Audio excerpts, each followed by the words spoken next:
For the next 3 weeks, we are going to be traveling by train through Java, which is the most populated island on the planet. Over 150 million people call Java home, and we are going to be exploring all of the major cities on this island.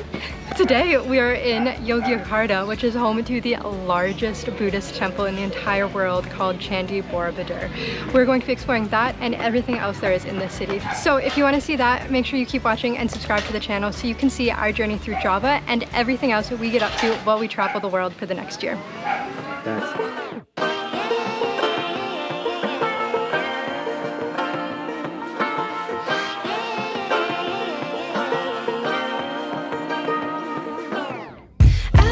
Be educated, but I'm so frustrated. Hello to my loneliness. I guess that ignorance is bliss. Take me back to before I knew. Rewind, take it out of cue. Innocence can be a young man's game. Signed up for the hall of shame. I wish I knew how much I miss.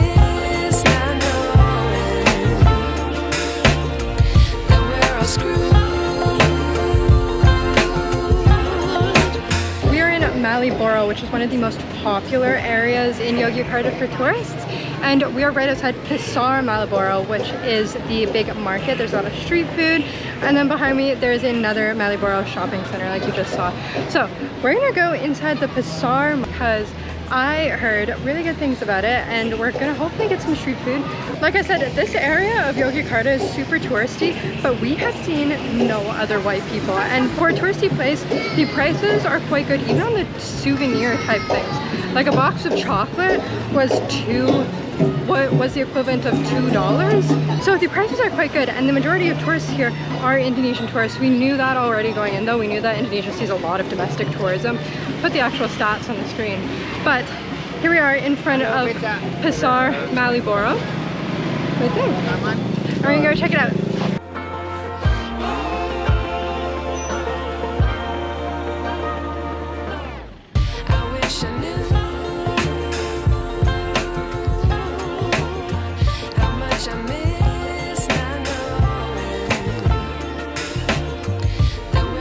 So I was just telling Kristen, the market that we're in right now, all of this clothing is called batik. So it's a specific type of dyeing of the fabric that originates from Java, which is where Yogyakarta is, and it's where you use wax to draw patterns into the fabric, and then you dye the fabric, and the parts covered by the wax aren't colored the dye that you just dipped it in.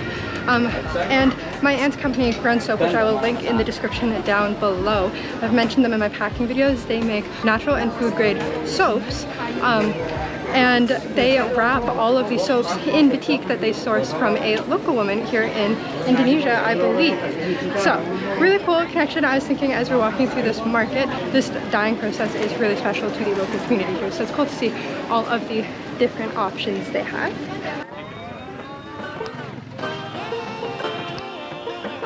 So we're getting some snackies on the street now. The guy said that the best things are the banana chocolate and the banana cheese, which is what we're getting. They're like little pastries, and they're 3,500 rupiah, which is like 30 cents Canadian, 40 cents Canadian. I gave him 50,000 and it was 7, so he had to go recruit mounds of change from me. Oh, still attempted to get the change here. It's funny, like I gave him less than $5, but the price is just so low. But also no one ever has any change here. 43, incredible. Right. Okay, we're gonna try our little snackies. First one we got is cheese and banana. Yes. Where's that chocolate? It's chocolate. It's the weird bananas that aren't sweet. Should have known. Yeah, it's okay. It's not that much flavor, to be honest. Okay, cheese and banana. First bite. More chocolate and banana. 2 chocolate bananas. One is cheese. I think it's the first one. You would not be able to tell. It tastes like not very sweet banana. It barely even tastes like chocolate. Yeah, not a good review for me. The pastry's a little dry. It's not that good. I tried it.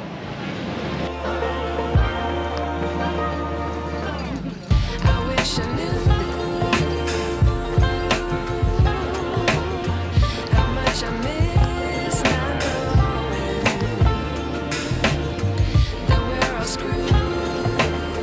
Here's my sauté they cooked up for me. Served it on a nice banana leaf with a accounting invoice. This is like an Asian staple, and I really like the banana leaf touch. They put some delicious peanut sauce and like kind of Swedish poison looking sauce on it. Awesome. This one's beef. Oh, that one's really good. It's better than the other ones I had. It's really nice flavor. The sauces are so good. Really savory. Also got this nice green drink, S-Kuwut. Don't know what kuwut is. It's super delicious, very sugary like you'd expect around here. And it's got like the floating around little chunks that you can chew on. They're kind of like bobas. Chia seeds. Chia seeds, but they're really jelly-like. It's just delicious. Tastes like sugar syrup filled with some chewy bits. Oh my god, I love drinks like this. In Indonesia, Malaysia, have them in spades. Yours was only 20,000 and this was 5,000. So all in all, like $2. Very good deal. I was just telling Kirsten we had a nice group of women come up and ask for a picture with us, as has been very frequent, especially in Jakarta. But I was saying I never know what to do in the pictures because I don't know if you're supposed to touch them. Most of the time the people who ask us for pictures are Muslim women. They're wearing hijab and stuff like that. And usually when I take pictures with people, I put my arms like around their waist. I don't know if you're like what the etiquette is, if you're supposed to touch people. Kirsten doesn't, neither of us do. We both just kind of stand there awkwardly. I haven't asked and I haven't looked it up, but in that last picture, one of the women had her head on my shoulder. So I just don't know. That's my own bad for not looking it up. I just stand there like this.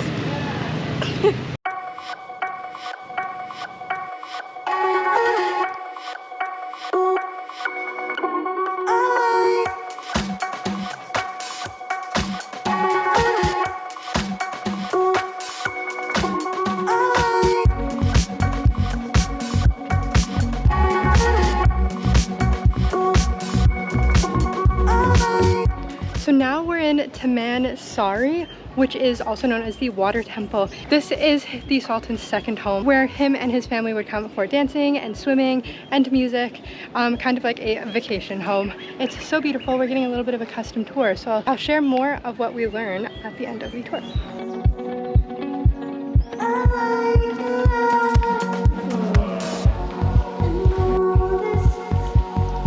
So there are two pools here. Our guide was just explaining this is the bigger pool, and then behind me over there is the smaller pool. The Sultan had many wives and many children, so the wives and the children would play in this pool, and then the Sultan with only one of his wives would be in the other pool.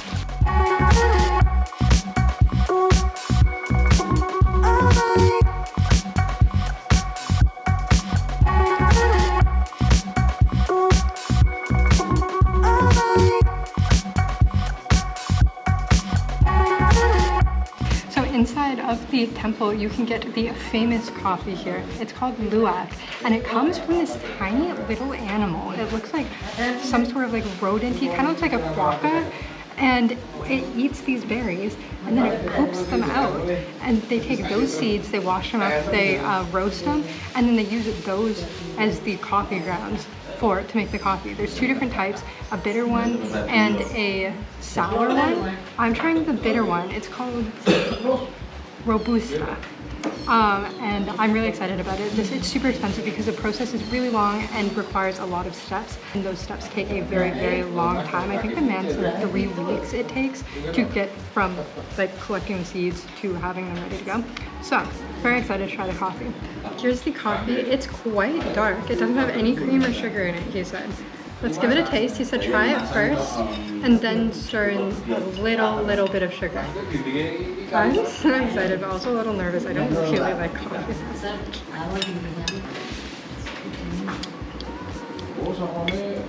It tastes good. I just feel like I can't appreciate it because I'm not a coffee drinker. I really only got into coffee when I had those coffee with all the condensed milk in it in Vietnam. But it's quite good. It has a really, really rich, like intense flavor. And it tastes really light. It kind of tastes like tea if tea was coffee. Like it doesn't taste heavy like when you add the cream and the milk to it. It tastes like water with the coffee flavor. Here, Chris, you try it. No, I never drink coffee, so. You're not going to like it.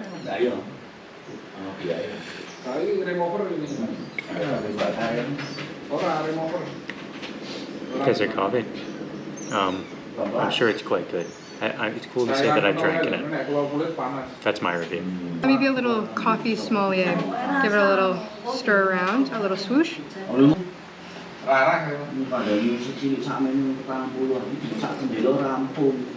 It tastes kind of like barky.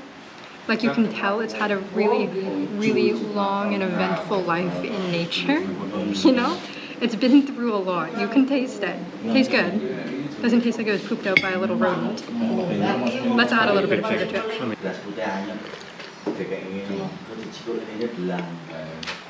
Oh, it tastes different with the sugar. But not sweet. It tastes like the flavor is different. If you like coffee, the flavors are really, really fun to like try to figure out. Like I said, I usually douse mine in condensed milk, so who am I to talk?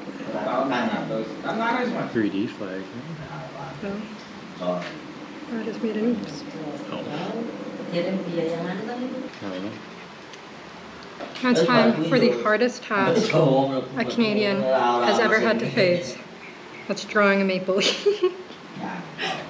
Everyone else's flags are so easy. Ours is so cool.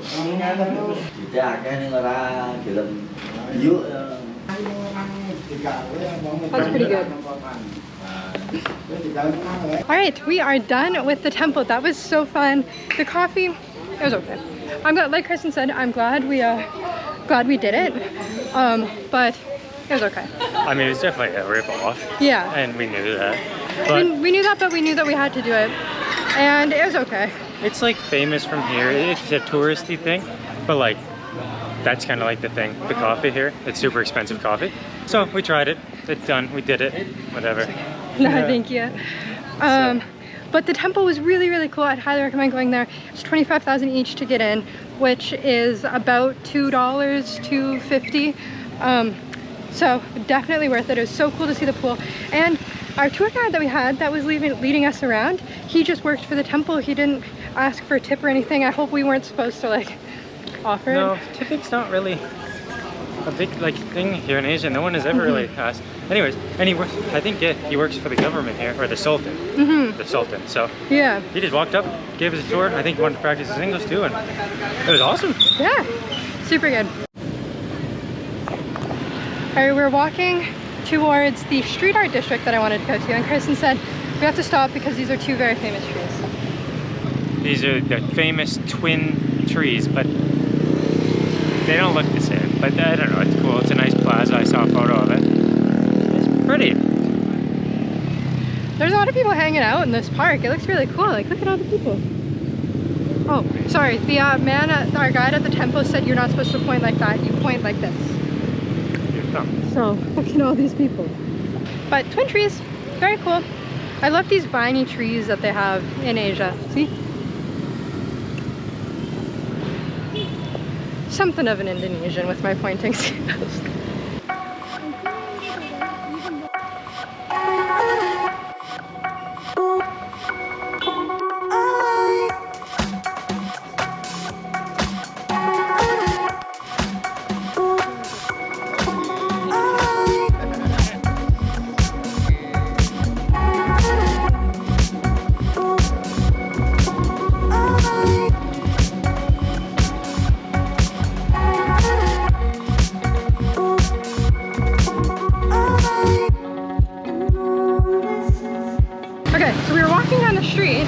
Getting absolutely bamboozled, bombarded by people trying to sell us stuff out of nowhere. Indonesia has not been like that this entire time, and the past hour has been insanely terrible. Anyways, we're walking down the street and we saw a lady selling corn, and there are a few things I like more than corn.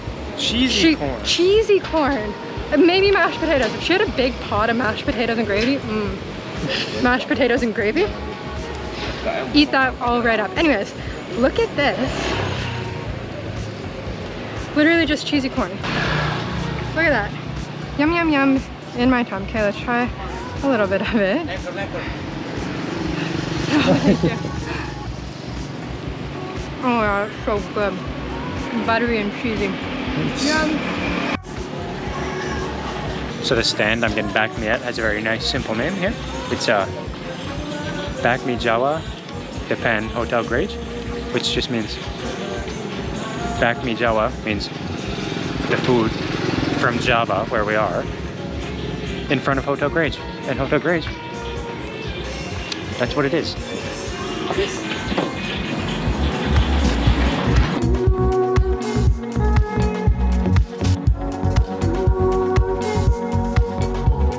Kristen's got his dinner on the street now. We're headed back to our hotel. It cost him 20,000, which is around $2 Canadian, less than $2 Canadian.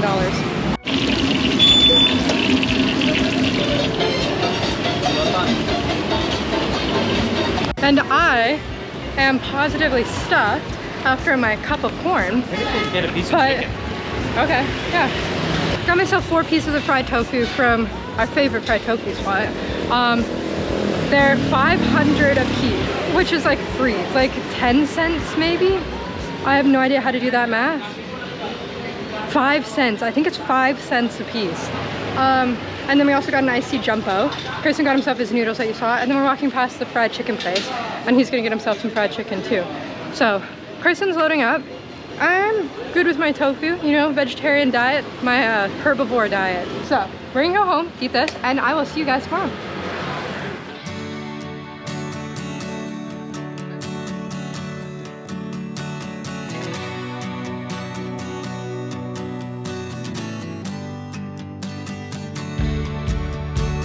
Today we are finally doing our private tour of Candi Borobudur and Prambanan. So we got picked up at 7 a.m. this morning, which is quite early, especially because I've been staying up quite late recently.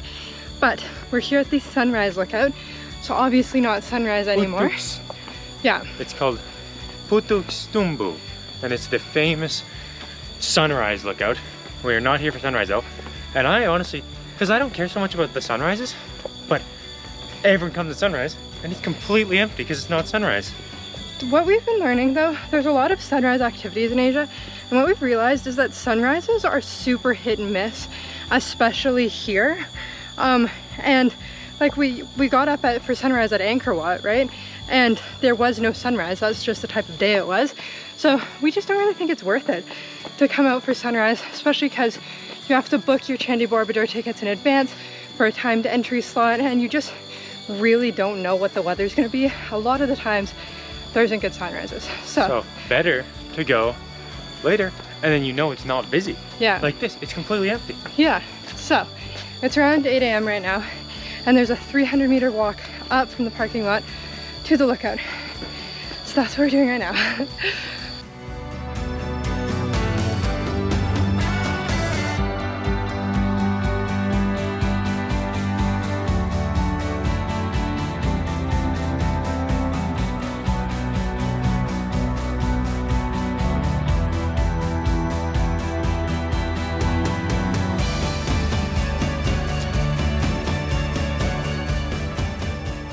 Here we are now on the viewing platform where you come during the sunrise, like I mentioned, and once again reiterating that I don't think it's worth it to come for sunrise because the view that you get is quite far away. The pictures that you would have seen online are from inside of the temple complex, but this is where you come to see Candi Borobudur at sunrise.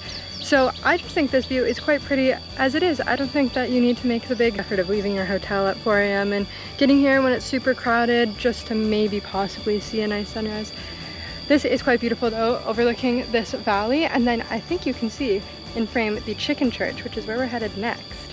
And way in the background you can see Mount Merapi, which is the most active volcano in Indonesia. It last erupted a couple weeks ago, and it's currently February 6th, and in late December it erupted and killed 24 hikers, I believe, near the crater. So it's quite active. Our guide was saying that it erupts every couple days, but depending on the direction of the wind and how intense the explosion is, it doesn't usually affect Yogyakarta. So. The nice thing about not coming at sunrise like we did is that this place is completely empty. It's just us at this whole viewpoint. We have the entire thing to ourselves, and the view is still absolutely amazing with or without the sunrise. And we didn't have to rush and get ready and come when everyone's coming and try and get the busy tickets. I'm very happy with our decision. And yeah, you can still see the mountains and Candi Borobudur and the chicken church, funny enough, from here. It's amazing, and yeah, completely private.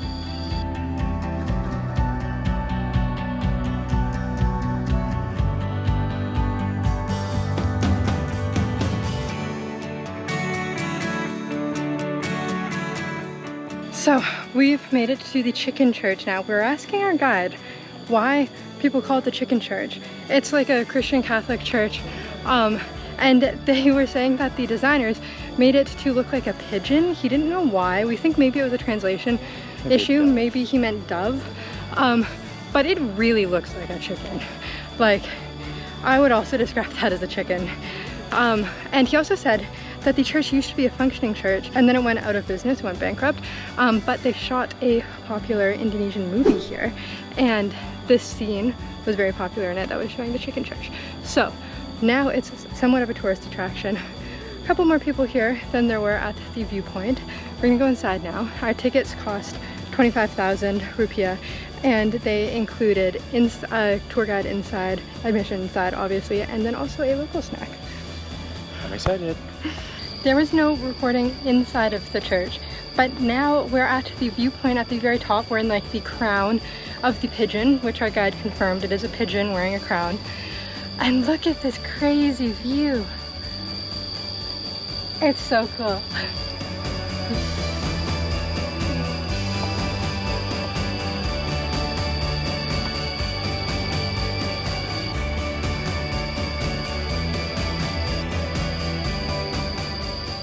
Our guide was also telling us that this is not a church, and it's also not a chicken. Like I said, it's a pigeon wearing a crown, and it's not actually a church. It's a site dedicated to all religions, and it being a Christian church is just a misconception because the person who owned and designed the church was a Christian. So people just assumed that it was a church, when really there are spaces inside this building dedicated to all forms of prayer for people of all religions. I feel like I'm coming down like a massive. Let's go.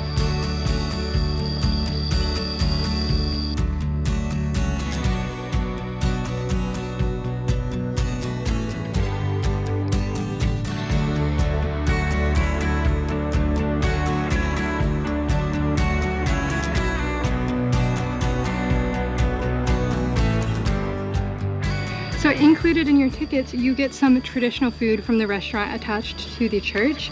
And do you remember what she said it was? No. Our guide said what it was, but I'd never heard of it. And then she said it's like this, which was another food I've never heard of. And then she says it's like potato. So it does kind of look like potato. I got mine with some spicy. So we're gonna give it a try. Dip mine in the spicy. Oh, good.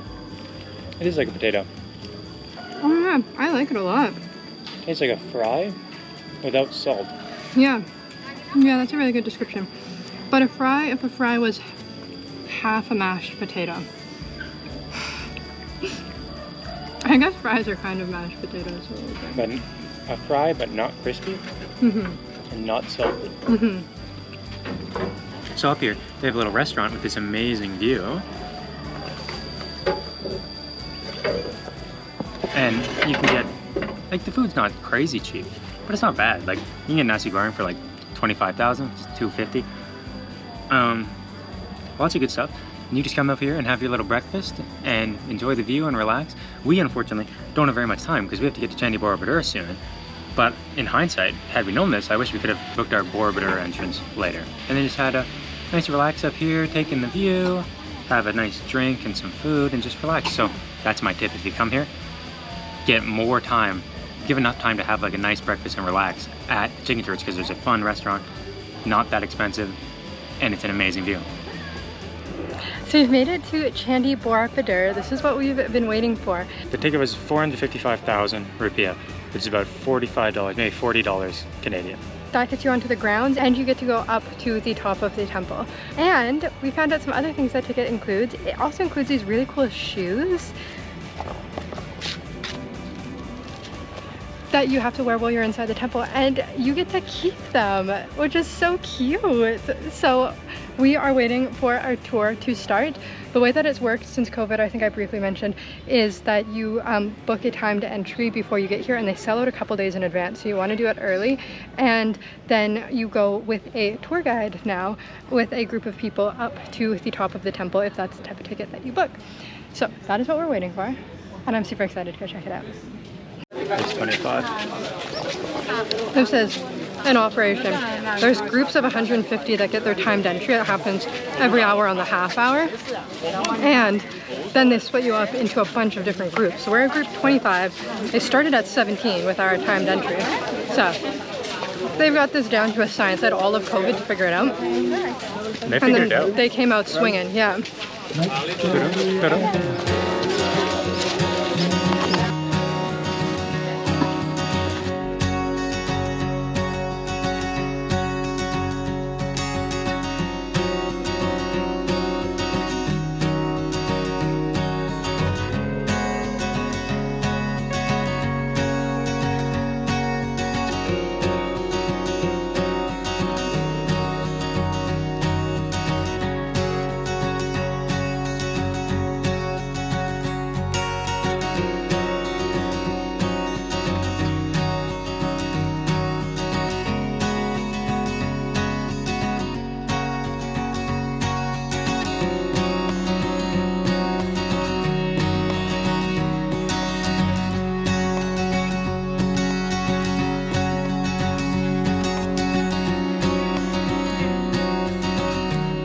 And now we're finished with Candi Borobudur. It was so cool.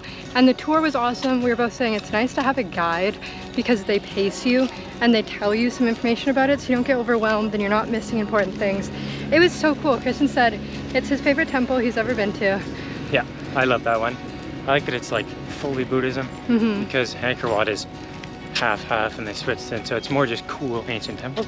This one's very Buddhist, like the entire thing is Buddhist stories and pictures and the Buddhist life and different lessons and all this all the way up, and he was running us through them. And then you get to the top and the stupa, those bell looking things, those stupas are so cool. Like the style of it's really unique. You don't see that anywhere else. And like the top was just amazing. So for like uniqueness, for the story, with the guide, I loved it. I just kind of feel templed out, if I'm being honest. I really try to appreciate it, but like we're 8 months in now and we've seen so many temples, it's just so hard for me to stay focused. Like I need to actively be like, focus on this story because not a lot of people are gonna come here and you're gonna regret it. And anyways, I just feel a little templed out. It was quite beautiful. I think today was perfect because it's all cloudy, so it's not, the sun's not beaming. It's hot anyways. If the sun was beaming, it'd actually be too much. So yeah. I think the weather was perfect. It didn't rain, but it was not sunny. A little tidbit that we haven't shared yet today in the vlog. Today is me and Carson's 5-year anniversary. We've been dating for 5 years today, February 6th. So it's an important day. We get to do this huge temple tour and then we're probably gonna go out for dinner. We're super tired though. Yeah, woke up early, but very fitting for this past year that we've spent together. It's a good fitting end, and it's Nana's birthday, so shout out to you, Nana. Happy birthday. Big birthday for Linda, and half a decade of Carson and I being together. And look at the life we have. Wow. We're coming out of the temple and you have to go through the mandatory shopping, obviously. But we took like this sneaky side exit that they said it's the tourist exit. And we bypassed all of the shopping basically until the very end. But it's intense. They're coming for you right up as soon as you leave. And we all know I like high pressure sales. They almost got Carson too, because the guy was selling little mini stupas and he was like 10, and then he was like 5, and then he was like 2 for 5, and 5 is like 50 cents, less than 50 cents. And they almost got Carson out of pity, but I was like, Carson, it's like when we were in Hoi An and we carried those little whistles around with us. We're not going to need them and we're not going to carry them. We're just going to throw it out. The guy was just like, please, 5. Give me 50 cents and I'll give you 2 of them. I was like, Oh, I feel bad. Hannah said no. But you walk through like 500 meters of alleys like that of shopping just to get out. It's like the biggest exit through the gift shop moment I've ever seen. Which is fine, but it's funny because it's so controlled and organized and none of that business around Candi Borobudur. And then as soon as you go out the exit, it's like unleash. So we're making a couple stops on the way out of Candi Borobudur. This is Candi Vihara. Candi just means temple. And this is just a small little Buddhist monastery temple that we can walk around. Super pretty, quaint, very nice. And then Candi Mandut is over there. We're gonna go take a look at that quick too. It's a big, cool looking temple that you'll see.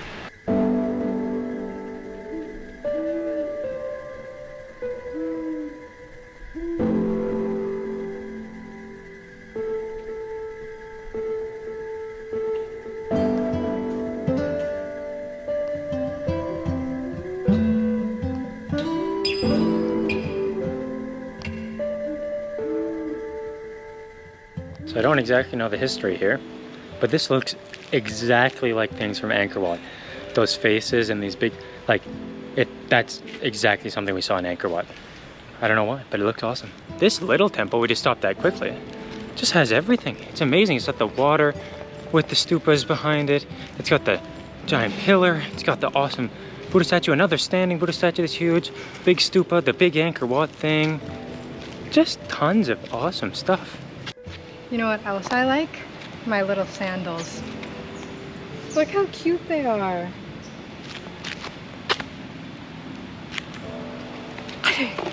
I like them a lot too. And I was just needing slip-on sandals because I don't have any. And they really handed to me by the Buddha, it feels like. And they're awesome. After Candi Borobudur, our guide took us to his house so that we could have some local snacks with him, and then he showed us around his village. His village is known for growing fish, koi fish actually, which they grow to be super, super big, and then they sell them to restaurants to eat. I didn't realize you eat koi fish. We got to wander around, and then he even showed us the swimming pools. The community is a Muslim community, so at the swimming pools, there's a completely different pool for men and women. And it was cool to go in, and there's even fish inside the water in that pool.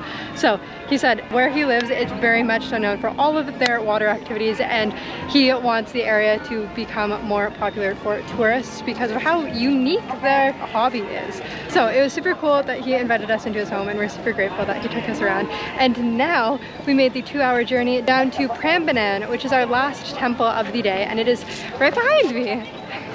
Prambanan is a temple complex, so this is not Prambanan temple.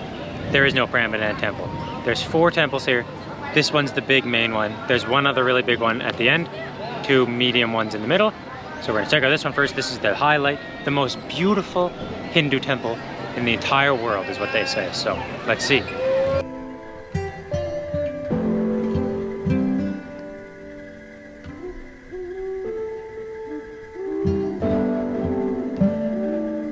We just got up inside the temple. I got absolutely bombarded by really, really nice school kids that are asking for pictures with us. As you can see, lots of school kids on a school trip right now, and we just took like 15. We just had like 8 groups of people come up to us, and they're all wanting pictures.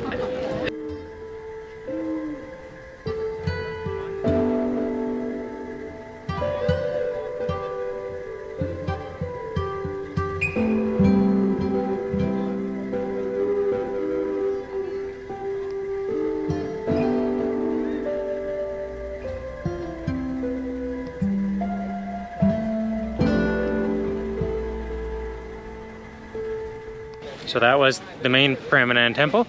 We saw a big statue of Shiva inside one of them, statue of Ganesha, the elephant.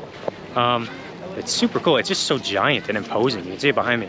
And man, we've been taking photos with student tour groups, like the whole time. 20 plus now, and they're so funny and giant, and everyone's so nervous. You can just see them looking at you, waiting to ask, and I just look at them like, do you want a photo? And they're so happy. Kristen's now stunned everyone with his Indonesian. Part of that. Look at her back there. 2 hari. 2 hari. 2 hari. Ya, ya. 2 hari. Satu tahun. Ya, ya. Tapi kami We're gonna be all over Indonesian God. Instagram, especially Carson. I was just saying, we were walking that huge group as you saw, and Carson started speaking to them, and this one girl was recording the entire thing, speaking to them in Indonesian.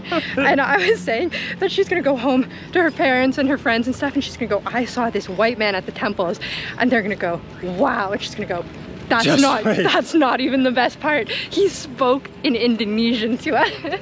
They're just gonna no way. Like, that's unbelievable. And she'll go, I got the video. I got the proof. Pixar didn't happen. I'm gonna give 10, we're gonna get 1 billion views on Indonesian TikTok in a second. We should have given them our YouTube. We should, oh, they all would have subscribed.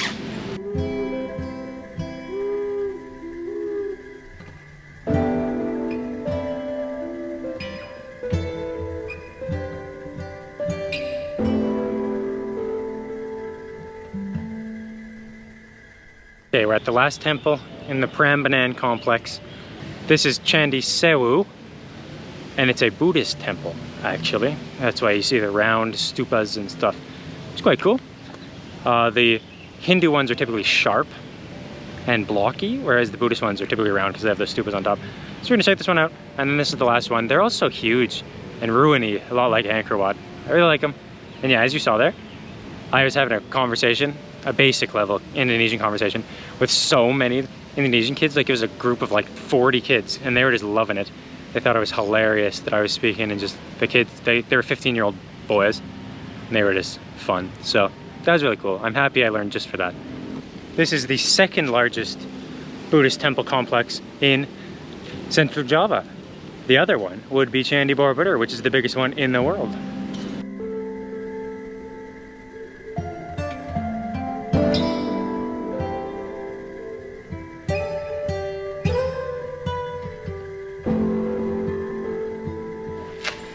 Hello. It's a little scary if I'm being honest.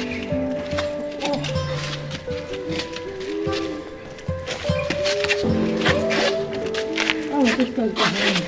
Yeah. Was it worth it? No. Huh? Was it worth it?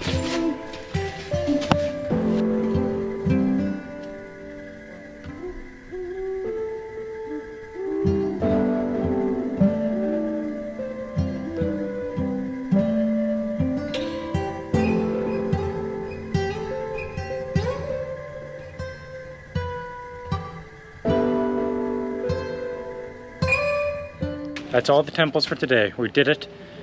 The biggest Buddhist temple in the world, the most beautiful Hindu temple in the world, Yeah. and the second biggest Buddhist temple in Central Java. These were all awesome. I loved them a lot. It was actually really cool. I thought we'd seen a lot of temples, but I liked these ones a lot, especially good. And I'm really happy we did this. Yogyakarta is very cool just for this. Yeah, I had a lot of fun. I really liked seeing these temples. And a highlight was definitely meeting all the cool school children.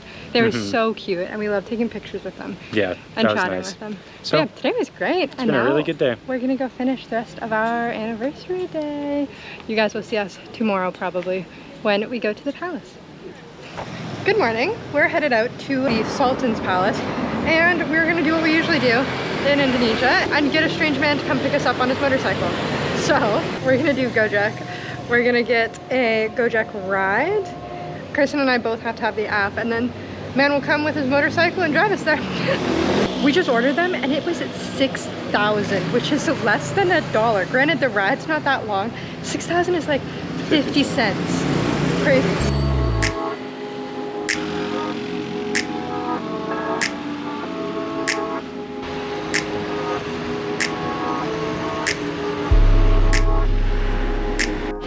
So, palace is closed officially. So it's hard to believe people when they say that. And actually it's closed for renovations, but there's a second palace that we're gonna go to.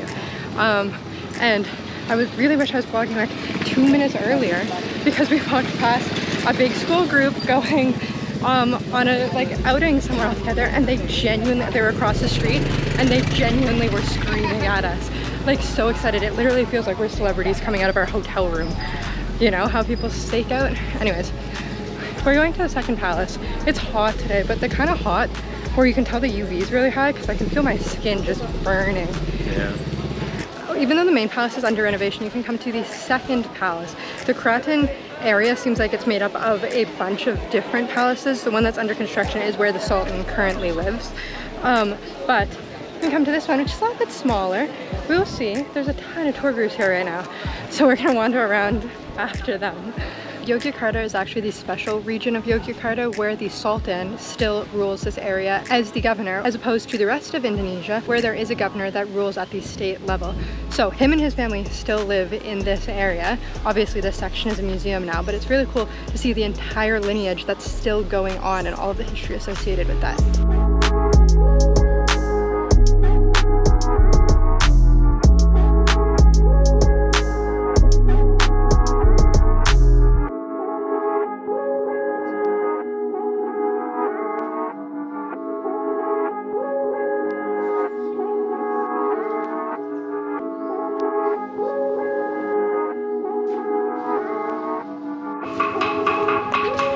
The sign just means be careful, lots of small children.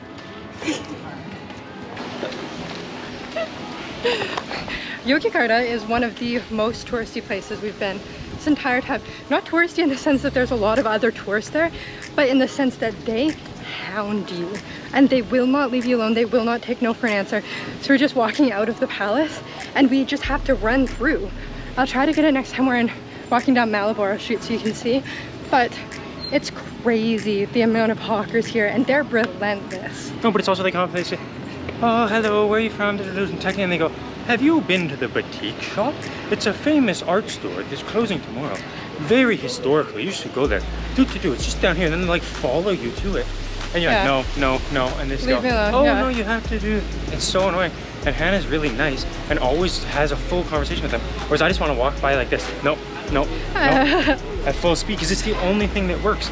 Otherwise, they will walk. The guy was riding his motorbike alongside us for like 5 minutes. Yeah. The tip that we learned when we were in Thailand, and especially in areas like this where not a lot of people speak English, is that if someone comes up to you speaking perfect English on a motorbike, it's usually because they know English because their job is to talk to you, you know? And that's either in the sense of like they are an actual tour guide or they are trying to sell you things. That's what it was in Thailand and Bangkok especially. People that come up to you speaking perfect English are the ones that are getting you in a tuk-tuk to go to the suit store. So that's the tip. If you feel icky in your gut about it, or if you feel like something's not right about the situation, it's because it's not. So we're trying the dish from Yogyakarta here, gudeg. It's made from unripe jackfruit they cook up and caramelized sort of, and then this special saucy thing, and then I got mine with chicken. So this is their classic. It's from Yogyakarta, it's the main dish here, and gotta give it a try. Really good. The flavor is so odd. It's like a little spicy. It also tastes a bit like coconut candies mixed with spiciness with a little bit of a chili taste. It's one of the most like complex, weird foods I've ever eaten in my life. There's so much going on. I like it a lot though. Well, the gudeg was the strangest food I've probably ever eaten in terms of just how wild the flavors are and different, but one of the best foods ever. It's probably the most fun, like different, unique, exotic food I've had because it was really weird. A bunch of flavors I'd never even had before combined in a weird way, and it was amazing. It blew me away. It's a real like local food highlight for me. The place we're at though, a little suspicious. There is bugs all up in my drink. That's okay. We're the only ones here. And the food is all just at the front. In that case, it's a little suspicious. That's food in Asia for you. And this is authentic. The guy that was working was really cute. He was like, are you YouTubers? And Kristen, I was sitting at the table and Kristen said yes, which I hate saying because it sounds terrible. And at the time we're recording this, we only have 980 subscribers.